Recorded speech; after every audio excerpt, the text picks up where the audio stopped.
uşaqların sevə-sevə və doya-doya oynayabiləcəyi qum hazırlayacağıq. Bizə lazımdır 1 xörək qaşığı limon duzu, 1 stəkandan 2 barmaq şəkər tozu, 200 qram soda, tökəvi var.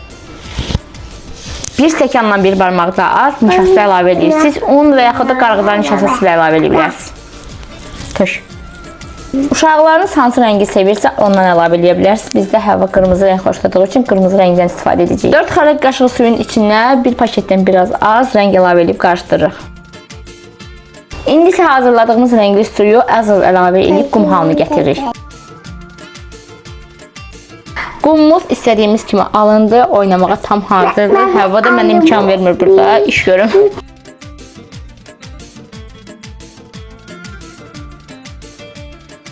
Gördüyünüz kimi biz Həvva ilə artıq oynamağa başlamışıq, özümüz üçün figurlar düzəldirik. Əgər siz də telefondan, televizordan uşaqlarınızı uzaq tutmaq istəyirsinizsə, mütləq şəkildə bu qumu hazırlayın.